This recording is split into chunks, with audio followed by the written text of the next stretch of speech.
नमस्कार। ज्ञानोत्सव के एक नई श्रृंखला में हम आपके सामने हैं। आज हमारे साथ हैं डॉक्टर निशा ठाकुर, यंग स्कॉलर हैं।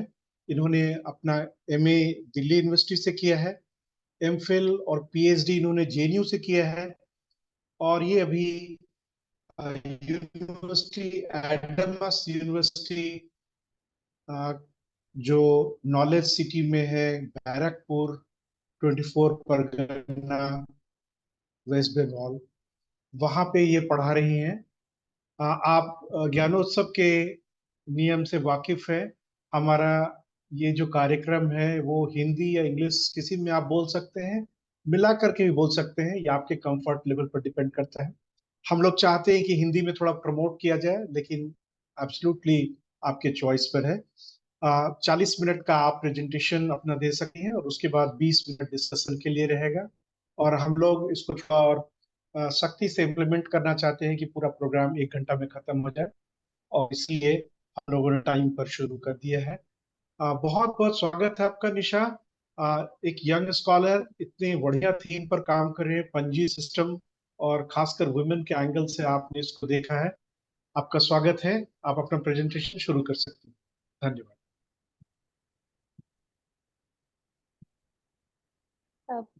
थैंक यू सर, मुझे ये मौका देने के लिए। Am I audible sir? Yes, you are. Okay. Thank you so much, sir, and thank you for this wonderful opportunity. और मेरे लिए ये और भी बहुत खास है क्योंकि ये जैसे हमें हमेशा बोला जाता है कि इतिहास लिखने के समय हमें प्री कंसीव नोशन लेके नहीं लिखना चाहिए, एक बहुत अनबायस्ड तरीके से हिस्ट्री को देखना चाहिए, पर्टिकुलरली सोर्सेस को।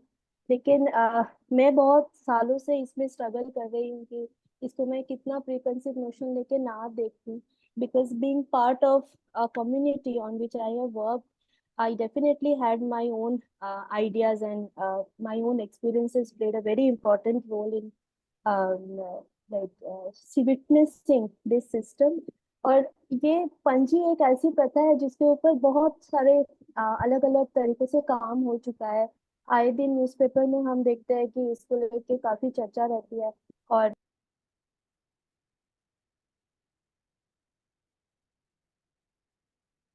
म्यूट हो गया, म्यूट हो गया, अनम्यूट कीजिए। ओके, सो पर्टिकुलरली जब मैं बहुत यंग जनरेशन में देखती हूँ, मतलब I being also part of it, now a little senior. लेकिन जब कोई यहाँ पे पीएचडी करने हमारे पास भी स्टूडेंट्स आते हैं तो उन लोगों के अंदर एक बहुत आइडेंटिटी को लेके सवाल रहते हैं। और जो भी मेरे कम्युनिटी पे काम करना चाहते हैं तो वो पंजी को एक बहुत ही सेलिब्रेटेड और बहुत पाथ ब्रेकिंग एक इवेंट के जैसे देखते हैं, जिसको लेके मेरे कुछ रिजर्वेशन है। बहुत साल से मैं इसको विटनेस भी की हूँ और मेरे लाइफ में भी देखा है। So to start my presentation, this is the like apology that I want to put forward in front of everyone, that I do have a certain pre-bias notions against it. So, having said this, I want to start my presentation with the discussion on the documents, the writings that Vikla is often known for, the kind of epistemological studies that is done in Mikla, और जो emergence है पंजी का, इस background में मैंने देखने की कोशिश किया है, जिसमें कुछ स्कॉलरली फैमिलीज है जिनका नाम बार बार हम सुनते हैं, और उनके जो कॉन्ट्रीब्यूशंस है, they have made immense contribution to the history of Mithila, no doubt about it. So उसको लेके मैं ये प्रेजेंटेशन स्टार्ट करना चाहती हूँ, और फिर मैं इसमें वुमेन का जो रोल है या रोल नहीं है उसको लेके थोड़ा डिस्कशन करना चाहती हूँ। सो टेक्स्ट जो भी लिखे जाते हैं, इवन अगर हम कॉलिंगवुड के भी राइटिंग्स देखें, तो हम जब भी कोई टेक्स्ट लिखते हैं, हिस्ट्री राइटिंग ही लिखते हैं, तो हम हमेशा पुराने टेक्स्ट को एक आधार लेके चलते हैं। या तो हम उसमें चेंजेस करना चाहते हैं या हम उसको एज अ इम्पोर्टेंट लिंक लेके चलते हैं कि हम उसको अपने रिक्वायरमेंट के हिसाब से कैसे यूज कर सकते हैं। तो ब्राह्मणिकल लॉज में भी ये अप्लाई होता है। As far as my studies concern, I have seen that whenever there is a Brahminical law enacted, there is a kind of a legitimacy that it seeks from the past literature, from the previous writers. As it evolved, one can see that in many manifestations, through several transformations, through validating factors, as well as justification. जो writings है medieval times के मिथिला में, जब पंजी start हो रहा है मिथिला में, वहां पे हम देख रहे हैं कि एक पिक्युलर तरीके का ट्रेडिशन स्टार्ट हो रहा है, जिसमें एक बहुत डिफरेंट टाइप की राइटिंग्स शुरू हो रही है, जिसको हम डाइजेस्ट या कमेंट्री राइटिंग्स बोलते हैं. Now, having said this, before we go deep into it, there are three stages in which the Brahminical writings are usually known.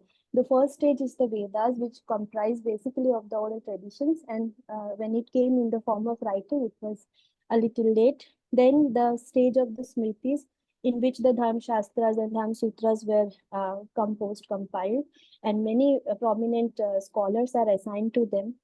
And the third stage with which my paper is concerned is the stage of the commentaries and the digest.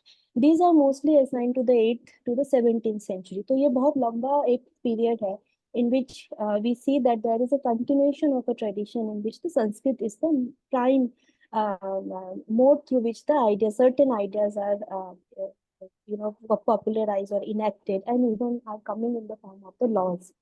Now, in Mithila, successively, we also witness that three generations of Brahminical friendly rulers who have ruled respectively Karnata's Oinvaras or Khandwala, Kameshwara, and the Khandwala dynasties respectively, which produced distinctively largely insular intellectual culture and a peculiar system of genealogy keeping, जिसको हम पंजी या पांज बोलते हैं.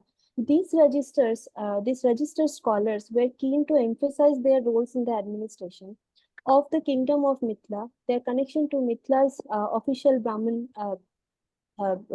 lineages, and to distinguish Mathil texts, which were often composed in Sanskrit, and the traditions from those of other traditions. For example, the traditions that were very popular in Bengal, which is called the God school, or even the Buddhist traditions with which Mithila was not unknown, but a little differences are there. The most authoritative Mathil Dharma Shastras that were composed, they include Sri Datta Upadhyay's Achar Darsha, Rudradhara's Shuddhi Vivek, and Shraddha Vivek.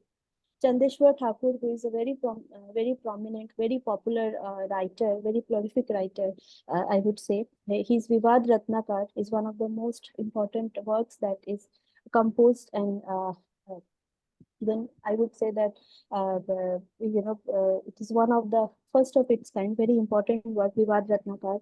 Then Vachaspati Mishra too. There are two Vachaspati Mishras. So this is the second Vachaspati Mishra, who has written a work called Vivad Chintamani. Vachaspati has also written another important work called Shudrachara Chintamani, which is one of its again first kind, in which the dharma of the Shudras are discussed and how Shudras should perform his dharma to be accommodated into the Brahminical system. And another work is by Nishari Mishra, and the name is Vivad Chandra. Now, these are some of the texts which are the kind of sources that I have used to locate the system of Panji and to see that how Panji is basically collaborating substantiating this textual tradition. Writers have provided that the king could himself initiate actions if a person transgresses his varnashram dharma. In particular, Chandeshwar and Vachaspati, and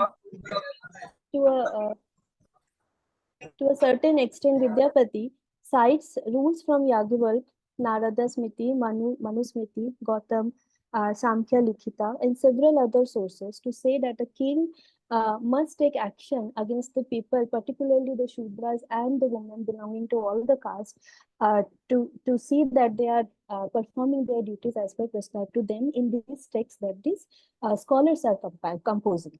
The traditional story of the rule of Mithila tells that the king strictly managed the Brahmins' conduct, and the rank was introduced in accordance with the act that they performed. The karmkand is the popular term that is used in most of the texts or sources that I have seen. We can also see the urge of the medieval writers was to preserve itself through the enforcement of the Shastric code of conduct. It is also important to note that these lawmakers, of which Chandeshwar is the most prominent, shows a higher degree of sophistication in holding that a person cannot be summed on mere suspicion. The king has to satisfy himself that there is a proper cause against him, and in the case of Panji, the popular story that says that a woman was found guilty. In the case of her, also Chandeshwar is said to have intervened and said that the suspicion should not be entertained, and king should have proper document, proper proof against her. The king has to satisfy himself that there is a proper case against him or her. In this respect, P.V. Kane, who is a very prominent person who has edited and translated Dharmashastras into five huge volumes, has also shown that these texts indicate that political authorities also asserted their power to put in check the power of the Brahmins to prescribe only praschit in case of several sins. Kane also referred to the view of Parashar, who restricted the power of the Brahmins to prescribe prashit only to simple prashit, and who specifically debarred them from prescribing the difficult ones. So we find that even when the Panji was not officially announced, and we don't really have a proper date that when it was actually announced or promulgated, but we can see that even before that in the text, we find that there is a tussle between the rulers and the Brahmins as far as the judicial matters are concerned. Now, these knowledgeable scholars does not comprise any woman, any name who is a woman whose agency was undermined from the very first day of its compilation. The Panjikaras, and none of them are women so far I met or have heard of, whose families have maintained the genealogical records for generations, are often reluctant to allow others, and here when I say others, I mean women specifically, to pursue these records. It is a matter of intellectual property to them, and the analysis of these genealogies and the system which the king of Mithila invented require a careful introspection into the society of Mithila, and therefore the Panjiyars or Panjikaras created a cadre of important Brahmins. There were two important roles that these genealogists played to assist the rulers in maintaining the social order. The two rules were first, the recording of the official genealogies, and secondly, the approval of marriages in order to control the kinship and the dharma of the nation. Now, what is this official recording of the genealogies? That is where the major concern lies. And यहाँ पे ही शुरू होता है एक type का gap जो मैंने notice किया है कि हम जब पंजी के बारे में बात करते हैं तो हम ये चीज भूल जाते हैं कि हम किसको ऑफिशियल रिकॉर्डिंग बोल रहे हैं। और जो जहाँ तक राजा का सवाल है, जो ब्राह्मण किंग है या ब्राह्मण किंग नहीं भी थे, उन्होंने भी इस चीज को बहुत हेल्प किया कि एक पॉलिटिकल डोमिनेंस जिसमें ब्राह्मणिकल आइडियोलॉजी बहुत मैटर करती थी, उसको किस तरीके से एनफोर्स किया जाए वहां पे, और जीनियोलॉजी सिस्टम को किस तरीके से यूटिलाइज किया जाए एक पॉलिटिकल ऑर्डर रिस्टोर करने के लिए। Now, this creation of the Panji under this Panjikaras in collaboration with the rulers, and that ruler can be of any caste, any class. In the case of Mithila, mostly they were Brahmins, but genealogies are maintained in other parts of India as well. But it is kind of a mutual relation that we can see that resulted in the expansion of the ideology with which we are still obsessed. We still find that the Brahminical ideology is very strong, and we often try to contextualize Mithila within within this ideology.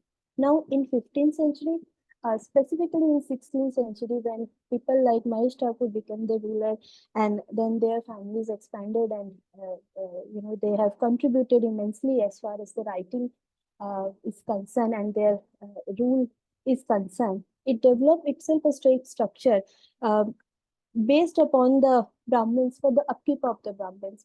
Now, this is also this can be also tallied with Vidyapati, particularly जो कीर्तिलता उन्होंने लिखा, which is written in Avahat, not in Maithili or in Sanskrit, जहाँ उन्होंने बहुत शुरू में ही बोला है कि मिथिला एक ऐसा जगह है जो बहुत पिकुलियर है, क्योंकि यहाँ पे भूदेव और भूपाल दोनों ही ब्राह्मण है, मतलब the protector and the protected are both Brahmins, and which is something which is very celebrated in his writing in the till the end of it. The period under review was marked by polylayered polity. where the same geographical area, often sacred in nature, is or could be ruled under different rulers. And here, the idea of Chandeshwar Thakur is very important, who has written that who states that the ruler are of different layers, they are of different kinds, and he basically talks about three layers. One is the universal ruler, who he termed as Samrat, who is the collector of tax, who takes care of rules and regulations, who makes laws, and who takes care of if if foreign affair can be used here. So he is the person who takes care of everything. So he is the ruler. Most of the time, is not really visible in the in the immediate surroundings. And then comes the subordinate ruler. These subordinate rulers are of several types, particularly of two types. The one is named as Shakara, who is the person who has the important role of paying taxes, and इनके पास थोड़ी power होती थी कि ये punishment दे पाए, because we are talking about a time in which lot of changes is taking place in the political history of India, and Mithila did not remain isolated with them. So this kind of rulers may have existed or may not, but we can see that such kind of subordination is present. So these were the people who had certain degree of autonomy as far as their internal matters are concerned, and they are also paying taxes. The another subordinate kind of ruler were the one whom Chandeshwar calls Akarascha, and these are the rulers who became ruler because of certain extraordinary things that they have shown. For example, in the history of Mahesh Thakur, we see that he was the contemporary of Akbar, और उनके knowledge और ज्ञान से अकबर बहुत खुश हुए थे. तो उनको जो तिरहुत का responsibility मिला था, that is one of the reason why he got it as a place where he will become a ruler. So ये जो rulers होते थे ये subordinate होते थे, लेकिन अपने realm they were very powerful, ritually they were very strong, and these were the people who sometimes paid tax, and most of the time these people used to pay tributes. And इनके पास लेकिन जो judicial power थी वो बहुत कम होती थी. So administratively speaking, these subordinate rulers were always in a struggle to get more and more power as far as the judicial justice is concerned. So this is one of the reasons why in Mithila most of the writers are concerned with rules, caste rules, and dharma and adharma. Then the families that they often mention, Kul and Akul. So this is kind of a link that I have noticed.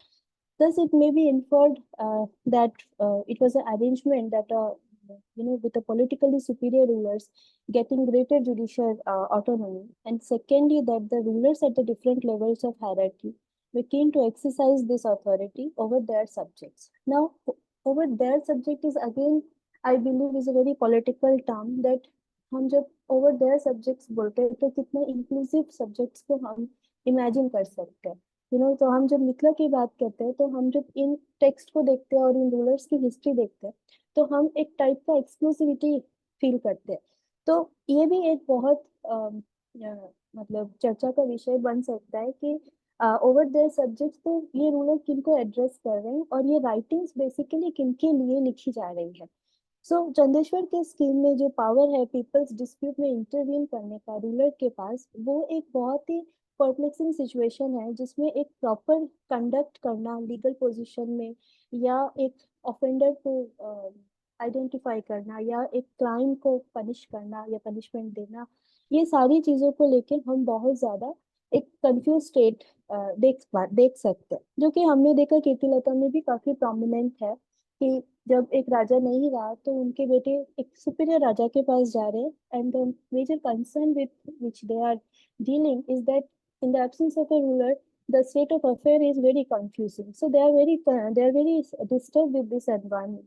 Now, this directly points out that the subordinates were to keep evidences, which in the case of this story we have seen record evidences, which in the case of many other stories in which in the stories of Purush Pariksha has a lot of such stories. Then the findings, who has done what mistake and who is not who has not done anything. Then witnesses. So this is a kind of constant conversation which we can see. Thus, the text shows that the rulers of this kind of different layers were, noted in spite of strong sentiment of concentration of all authority in the hands of the ruler as reflected. The state does provide autonomy to the groups and individuals, thereby accommodating diversities in the society. Now, what is the role of the bigger ruler? What is the role of the ruler who is absent but still very strongly present?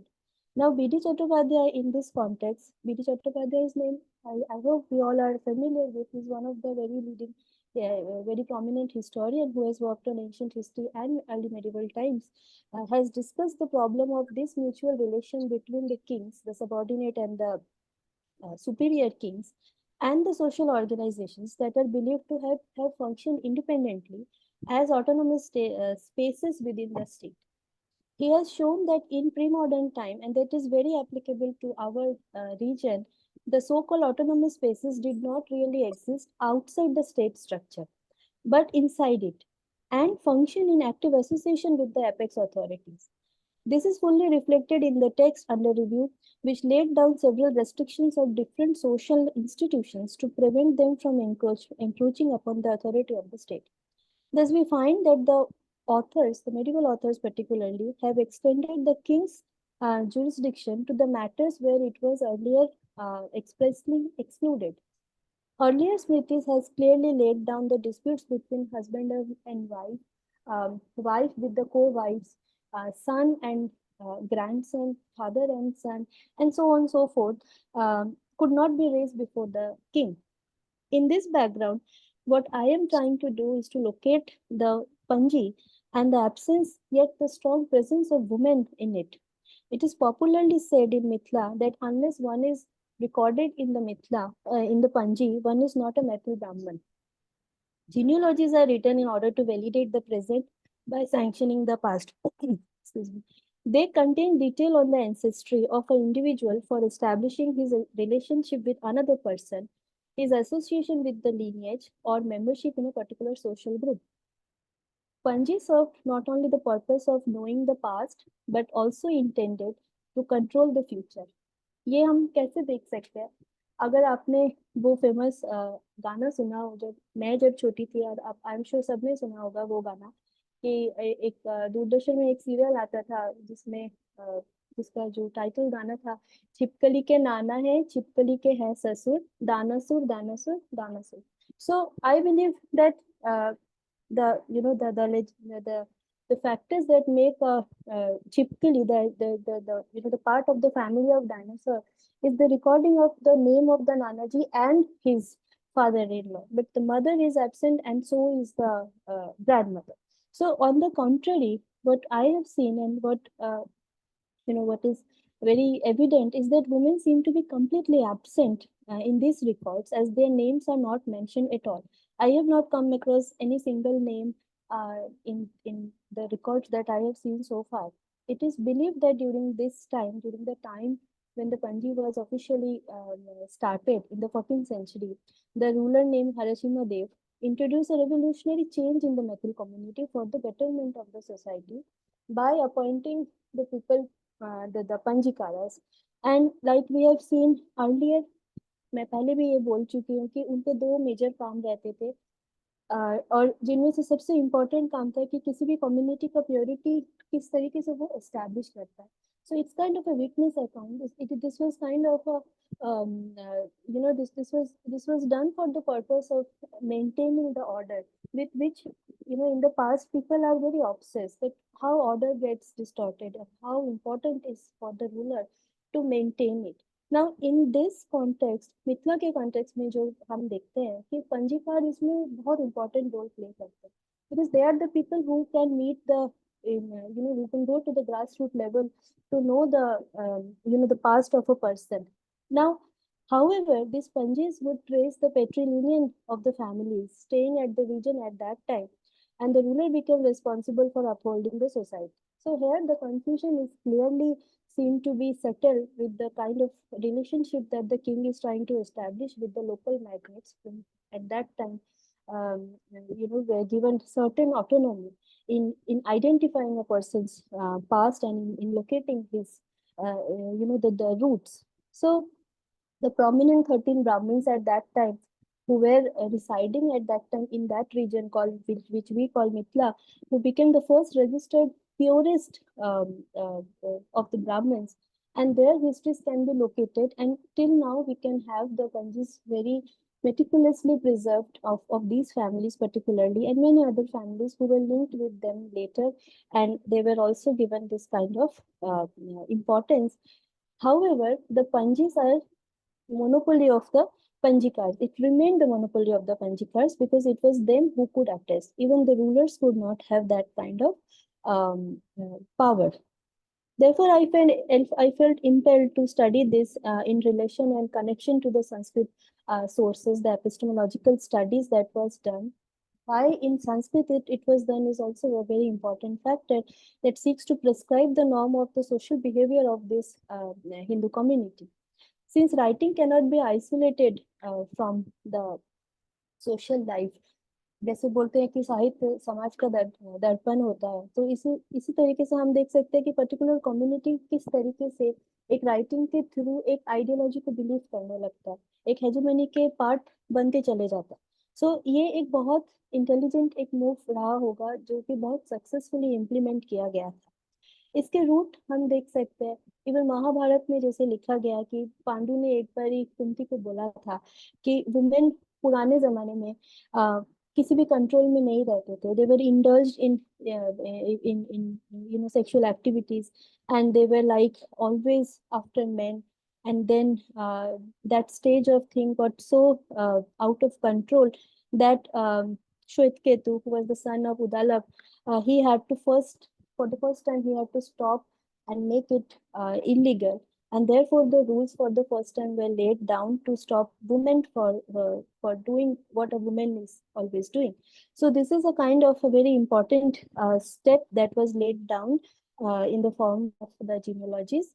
And uh, uh, uh, the rules that laid down prove false to her husband, or if a husband was false to a chaste woman. So there was a kind of pressure that was put on women to remain chaste and also on men to take care of the woman. Otherwise, grave sin would be incurred.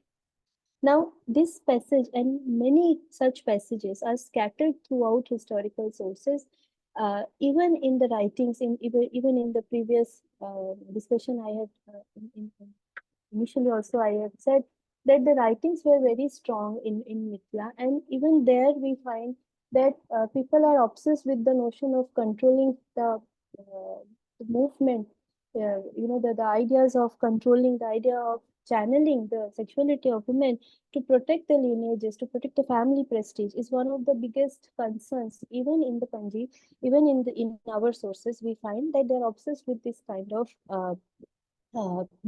ideas. Now, we see that even in the later sources that women as wife was very essential for men to become a man. So Shatapatha Brahmana के बारे में मैं जरूर ये बात बोलना चाहूंगी. ये बहुत पुराना टेक्स्ट है, 8th century BCE, और हम बहुत रिसेंट टाइम की बात कर रहे हैं. बट एक कंटिन्यूटी हम देख सकते हैं क्योंकि शतपथ ब्राह्मण वो पहला टेक्स्ट है जहाँ पे हम फर्स्ट टाइम विदेहा, जिसको हम मिथिला भी बोलते हैं, तो उसके बारे में हमको फर्स्ट टाइम एक इंटरेक्शन देखने के लिए मिलता है, एक माइग्रेशन हम ट्रेस कर सकते हैं कि कब ये ब्राह्मणिकल एक संस्कृत सोर्स का पार्ट बन रहा है. तो इस रीजन की हिस्ट्री को ट्रेस करने के लिए शतपथ ब्राह्मण के बहुत महत्व है. और यहाँ पे शतपथ ब्राह्मण में भी हम देख रहे हैं कि वाइफ का जो रोल है वो बहुत इम्पोर्टेंट है. जहाँ पे वो कह रहे हैं कि wife is indeed half of one's self. अर्धांगिनी जो लेटर बहुत prominent एक form है. Therefore, as long as the man does not secure a wife, so long he does not beget a son, and so he is still then not complete or whole. But when he secures as wife, he gets progeny and he becomes complete. So wife is a very important part of the life of a man, and so is the son. So one can very easily locate women in this. In other words, this text indicate that the main purposes of women through marriages were two. The wife has to enable the men to perform religious rites, and as mother, uh, to have sons or to have son who were supposed to save the men from hell. So even अगर हम पंजी को बहुत गौर से देखें तो उसमें जितने भी लीनेज हम देख पा रहे हैं वो बहुत अच्छे तरीके से उन्होंने ट्रेस किया कि एक इंसान के अगर देहांत हो जाता है तो कितने लोग उसके सेकंड रिलेशन में आते हैं जो उसके डेथ राइट्स को परफॉर्म कर पाए। तो यहाँ पे जो ये जो पंजी है इसका महत्व और भी बढ़ जाता है। नाउ दस दिस पर्पसेस ऑफ मैरिज जिसके लिए पंजी बहुत इंपॉर्टेंट है वो स्मृति के भी आइडियाज को बहुत सस्टेन कर रहे हैं और निबंध और कमेंट्री जो कि कंटेम्प्रेरी टाइम में उनको यूज कर रहे हैं to to legitimize their present requirements in which the Brahmins had to maintain a certain kind of social order। तो इन ट्रेडिशंस को हम देख रहे हैं कि हस्बैंड और वाइफ को हम सेपरेट नहीं कर सकते, माने इनके बारे में कोई मतलब इनके जो केसेस हैं पहले वो किसी भी सिचुएशन में स्किन के सामने नहीं लाए जा सकते because this are very inner domains, this are very internal matters and this is because this are the religious acts that is done jointly। but medieval time में हम देखते हैं कि ये जो cases है even internal matters are a concern of king's domain and he is taking care of these things as well। why this change is happening, why we are witnessing such stories where we see that one of the people who are who one of the servants who was working in the court of Harisima and his wife was found guilty of adultery but उनको फिर court में लाया गया, ऑडियल trial हुआ, then first she was found guilty and later with the help of Chandeshwara and in some of the narrations I have seen that even the wife of Chandeshwara was very crucial in this, they again brought the woman to the court and then until she was found innocent this case was not ended। so this is a very important story। obviously the historicity of it is debatable but even in the story we can see that the king had reached to this very inner domain of the lives of everyday life of the people, particularly the Brahmins। now if we look at it differently, the Panjis tell us more closely the very complex society that emerged in the medieval time in Mithila at a level of the Kul. If we go into the details of it where Ronan Inden and other Strotman has worked, so we find that person sharing most concretely the same coded bodily substance which they have inherited from their ancestors, as the Pandits and genealogists explain the kinship theory, and this theory is explained to me also when I met a few Panjikars. One of them was very senior and he explained to me that each individual is a composite product of the union of 32 separate kuls, 32 separate kuls counting on both father's and mother's side। it is in this context that woman becomes very important agent in the life of the Brahman to establish the purity of his clan, because each individual is as much a product of the substance of kul coming to him through women as through men, and wives coming into the kul are therefore chosen with utmost care। now recently also थोड़े दिनों पहले एक newspaper में मैंने एक news देखा था but I did not save it क्योंकि वो मुझे जस्ट मैंने एक देखा था कि उसमें एक टेंशन हम फील कर सकते हैं कि पंजी लॉस्ट हो रहा है, पंजी ट्रेडिशन खत्म हो रहा है, उसको प्रिजर्व करने की जरूरत है। ये बहुत जरूरी है कि हम अपने लॉस्ट राइटिंग्स को प्रिजर्व करें बट वहां पे जो कंसर्न मैंने जो फील किया वो ये था कि शादियां अभी ठीक नहीं हो रही हमारे कम्युनिटी में और लोग इंटरकास्ट मैरिज कर रहे हैं और हमारा जो कर्म कांड है वो पूरा का पूरा चेंज चेंज हो रहा है। सो उसको पढ़ के मुझे थोड़ा सा मुझे ये लगा कि ये कंसर्न अभी भी बहुत डोमिनेंट है। तो ये मेडिवल टाइम में ये कितना डोमिनेंट रहा होगा जब एक प्योरिटी के लेके पूरे पूरे के पूरे टेक्स्ट लिखे जा रहे थे, जब शूद्राचारा चिंतामणि जैसे टेक्स्ट लिखे जा रहे थे 17th सेंचुरी में, जहाँ कंसर्न था कि शूद्रा अपना शूद्रा वाला काम करे। So how important was for the Brahmin to act like a Brahmin, so in which the marriage was very important। So therefore I feel that these kulas are chosen with utmost care and that is what Panji and the Panjikaras did। Additionally, although the woman's nature is said to be transformed by marrying by marriage sanskar, that she becomes the flesh, bone, blood, and skin of her husband's soul. This only in a narrow sense. She becomes a channel, the passage of the blood of other agnetic lines into the offspring of her husband's lineage. This mixing of the substance is discrete of discrete cools is a serious matter.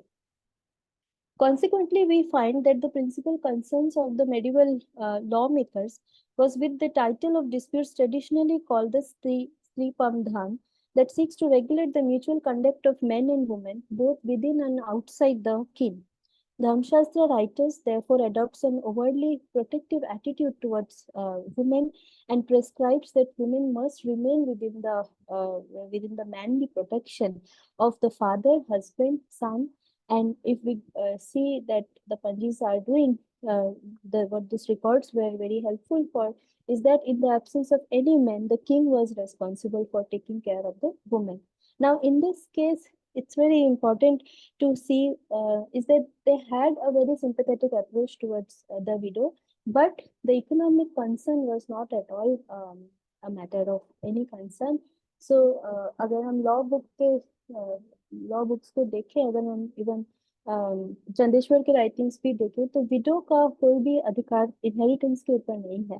So sympathetic approach है because she was not supposed to die, but unsympathetic इसलिए है कि अगर coded substance की बात करें तो inheritance उसका बेटी का हस्बैंड को जाएगा, लेकिन बेटी या विडो को वो देख जाएगा. So this is a very interesting part of the study.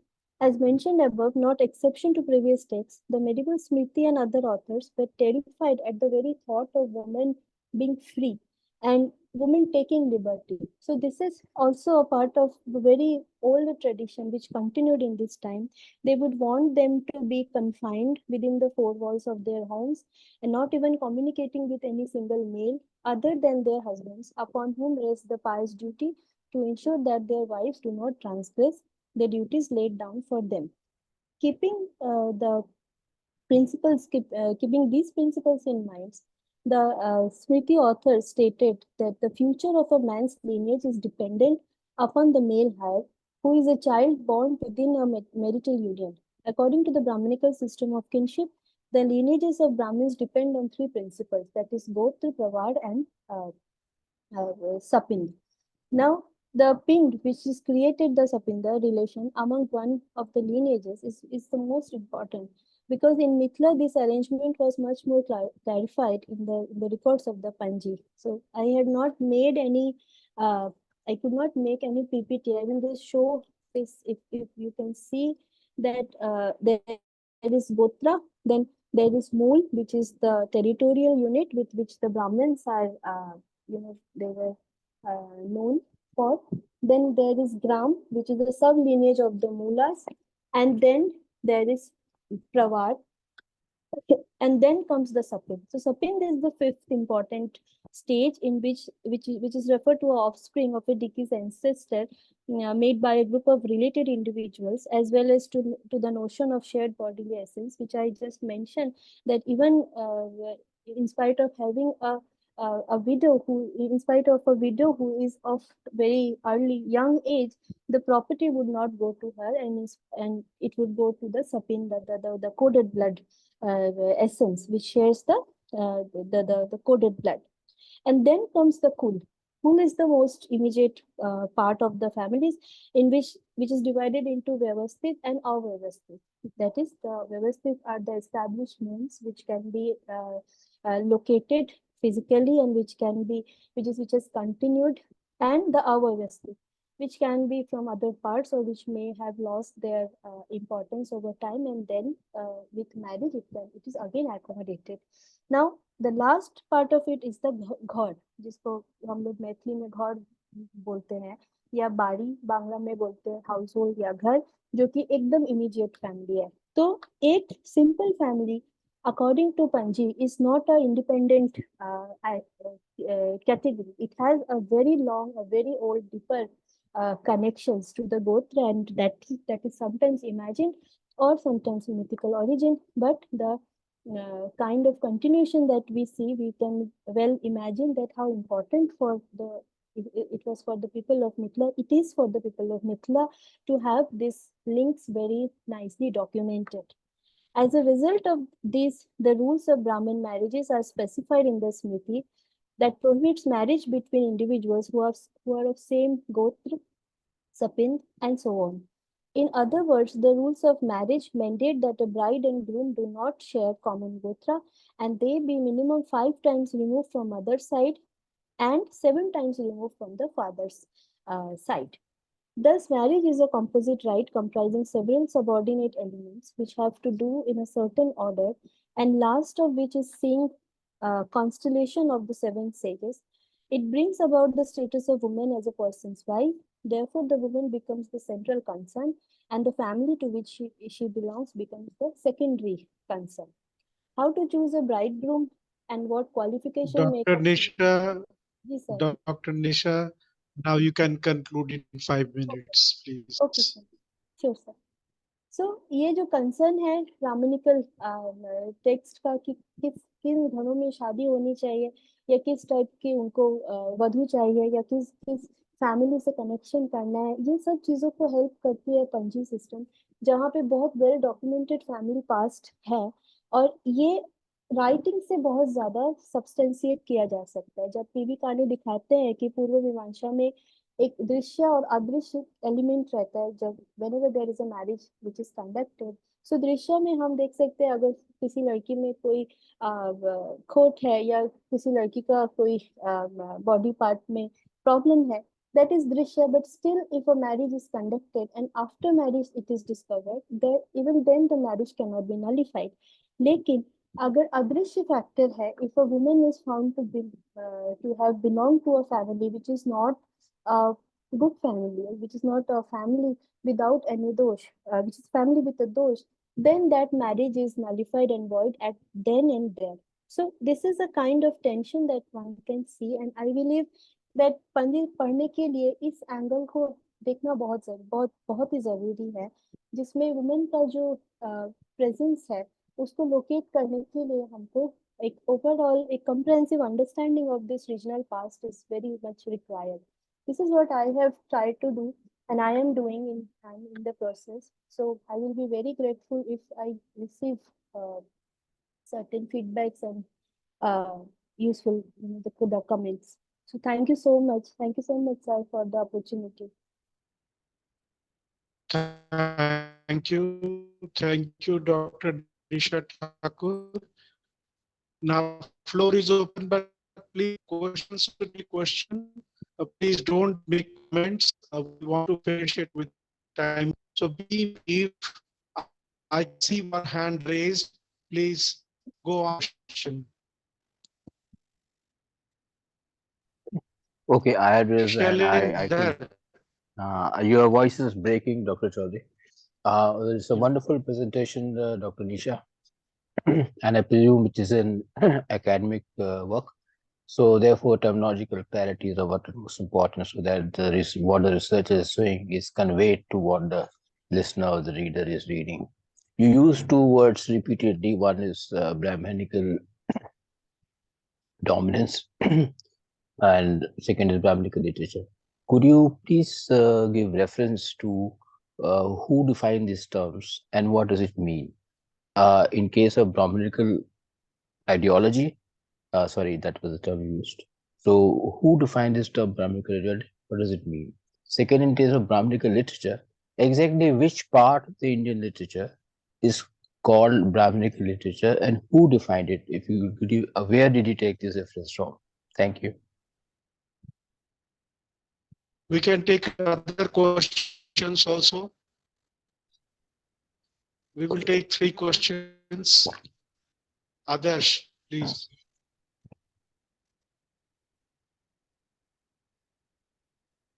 Are looking at, say, to explore the agency of women in Mithila, in maybe Adarsh, medieval. I can't hear you properly. Can you speak a little louder? Am I audible? Yes, now you are. Yes. Yeah, my question is that if we want to explore the agency of women in Mithila in, say, a particular time period, be it medieval or be it, say, modern, say, 19th or 20th century or 18th century, what are the sources to look at beyond Panji? Good. Any other question? We will take 3 questions together. Any other questions, sir?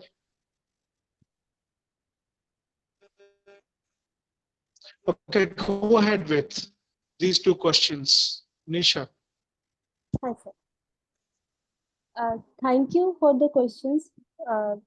Brahminical dominance and Brahminical literature and Brahminical ideology, जो repeatedly I have used, and I believe that there is, who coined this term is it's really very difficult to identify, is because text, the writing of India is predominantly monopolized by a category of people, by the class who have referred to themselves as Brahmins. And you can see that from the very beginning of the history of writing, before it was orally transmitted and then it came in the form of writing. So writing was done for the particular purpose. It is not something that is isolated from the social lives. It was done, and it is something which is a profession, which was like a profession. And in India, this is a profession that is purely a monopoly, that was a monopoly of the Brahmins till recent times. And literature, when we say dominance, so obviously literature, the person who has written will have its own agency. The dominant part of it will be the one where the maximum attention is given to them and their idea of the society. For example, when we say texts like Vidyapati's writings of Kirtilata or Kirti Pataka as well, or other sources like Purishwari. So these are the texts. He never mentioned that he is a Brahman and therefore he is writing. But it reflects a kind of ideology. These are all didactic texts. So at the end of these stories, there is a kind of knowledge that it tries to, fix. So that is Brahminical ideology. Brahminical ideology puts Brahman at the top of the rank and their knowledge to be the most legitimate one. So in the writings of Vidyapati, this is true. In the writings of Jyotireshwara, even if you look at the Varna Ratnakar, it is not a text as per, it's like a encyclopedia. But the manner in which it is, it is written, it shows that it's kind of a message that it tries to convey. And that is the kind of legitimacy that this ideology is receiving. That Brahman's knowledge, Brahman's understanding, Brahman's realization, Brahman's question, the entire speculative tradition with which the Upanishads are known for, it is all the Brahman which is doing it.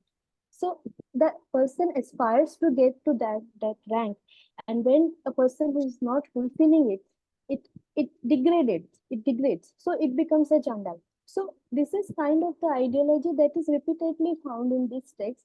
So in this context, I have used the Brahminical dominance and Brahminical literature. So this would be, I think, the best way in which I can answer this. And about the agency of women, this is very important that, in the absence of writings which women have done themselves, this is true with modern history as well, this is true in the ancient time also, and medieval time is also, we cannot just make these divisions in the entire history, where writing is something which is done for very particular purposes and by the people who are, the more knowledgeable people. When it is done by them, if we cannot find, we very rarely find the agency of women, because women are often the source of, establishing certain ideas. So if women start writing, so they will write their own experience, and that kind of, break the system which is called the order. So अगर women अपने बारे में ही लिखने शुरू कर देंगे तो वो वुमेन का एजेंसी बन जाएगा, जो कि एक आधार है कास्ट सिस्टम का. सो जैसे शुभिरा जायसवाल के बुक में अगर आप पढ़ेंगे, सो वो भी जैसे बताते हैं कि कास्ट का जो एंगल है, या हम जो ऑर्डर जिसको बोलते हैं, ऑर्डर इज वर्णाश्रम धर्म. सो ये ऑर्डर पूरा स्ट्रक्चर ही टूट जाएगा अगर वुमेन अपने एक्सपीरियंस खुद लिखने लग जाए. तो इसलिए आपको पंजी को ही देखना पड़ेगा to understand the absence of women, and how on the presence, on the very foundation of her sexuality, this system is based. आपको विद्यापति ही देखना पड़ेगा उस टाइम के वुमेन के बारे में जानने के लिए, जहाँ पे उन्होंने औरतों के बारे में जब लिखा है तो एक ब्राह्मणिकल आइडियोलॉजी को सब्सटेंशिएट किया है। ठीक है, तो उसी सोर्स को देखना है, उसके लिए अलग कोई सोर्स नहीं है। और अगर आप उसी सोर्स में जान पाओ कि उनका एब्सेंस क्यों है या उनके एजेंसी क्यों नहीं है, या अगर है, ऐसा भी नहीं कि वो लोग बहुत ही हॉस्टाइल है औरतों के लिए या उन्होंने कभी भी कुछ अच्छा नहीं लिखा औरतों के लिए। It's just that there is a certain ideology that they are trying to implement where the subjugation of women is desperately required. So same source ही आपको देखना पड़ेगा, और वहीं से आपको समझ में आएगा कि आप एजेंसी ऑफ वुमेन को कैसे लोकेट कर सकते हो, जैसे मैंने कोशिश किया है। Any other question? We have 5 minutes with us. Sir, I have one more. Okay, okay. Please don't repeat. Any other person? Any other person? If we don't have anyone else, then we can allow Sir, I have a question. Sujata. Yes, please. Yes, sir. Thank you, Dr. Nisha, for your wonderful presentation. There are two questions I had in mind. You mentioned subjugation of women and agency of women in response to the last question that you had. How do you define subjugation of women as per Methil text, and as in how you read the Methil text, and how do you contextualize it, having grown up in a Methil Brahmin society, I presume? And secondly, how far do you notice the marriages taking place in the Gotra and Sapin that you mentioned? To what extent do you still notice it in Methil Brahmin societies? So, for instance, I come from the same community, and I'm noticing an absence of it, to be very frank. The times are changing. People are not taking into notice these things anymore. This is my perception as per my family. A lot of intercaste marriages are taking place. Some are still adhering to the same systems, but I wanted to understand from your experience as per your family or what you observe around. Two things. Your notion of subjugation of women, how do you understand it? Thank you so much. Please go ahead, Okay. Nisha. Okay. Thank you so much, ma'am, for your question. And this is very interesting, and I don't know how much will I be able to answer it, because you are asking me about my experience, and uh, I sometimes feel that I am no more in this community, because I have married a person who don't belong to this community, and who doesn't fit in this idea of the order. So this is my experience. But yes, the subjugation of women, the agency of women, I have noticed, and I have seen that this is quite dominant. I don't know. Even in my family, we are four sisters. Among these four, three of us have married in other communities. But the one who has married in our community is the most respected one. This is my experience. And I have seen that this is quite dominant. The Adhikar Patra that is sanctioned by the Panji cars and the family trees, when they sit and they discuss that, लड़का कौन से घर से है, अरे उसका पापा ये है, उसका काका ये है, उसका ये वो, and the woman is the most dominant. She plays the most important role here. My mother, she says that she is a Soit Brahmin, and my mama and her son, his son and daughter, they are all married in the same community of Soit, and they kind of this is something that makes them that gives them a particular rank in the society, which when you go in the more peripheral, more core areas, not peripheral, more core areas of Darbhanga, you find that this is very interesting, and the woman is the major player in it. My mother can give me the list of genealogy, give me the name of my many ancestors. She is the one who is taking care of it, orally. Other women of this tradition who are doing different works, who are, in painting, they are doing Madhubani painting, they are writing, they are now becoming so vocal, celebrating Sita and, the agency of women. but I find that they are the ones who are who know it and who have experienced it. That is why they are now coming to the limelight, and they are the ones who are trying to change. It is changing, I do accept, because even after marrying a person from other community, I still am here, but presenting my paper, and very very fearlessly sir gave me this opportunity. But I have not seen this opportunity 10 years back when I started working on it. Panji records is something they laughed. When I wanted to attend Swarat Sabha, they laughed, and my father literally, it's kind of a warning that he gave, that ये सब तुमको पढ़ना है पढ़ो, लेकिन इसमें मत घुसो, ये हमारा बहुत अलग चीज है. Don't mix your academics with this. This is important. Now that is now changing, but still there is a gap. I find it very dominant till now, and I'm I so don't sorry know. to interrupt you. Can you tell Yeah. us a little more about that Swarat Sabha that you just mentioned? Please, no. I'm so sorry. Please I no knew, sir. Yeah, I'm so question. sorry. I just wanted to know a little Some, bit. Yeah. Yeah, we some other can time. separately. We can talk on it. Thank you. Yeah. Thank you, Thank you Nisha. very much. Thank you. Actually, I want to implement this time frame because it becomes too long and people lose interest. And if you have any question, please send your questions through your email to Gyanotsav and we'll forward to Nisha. And if there are so many questions, we have another session with Nisha.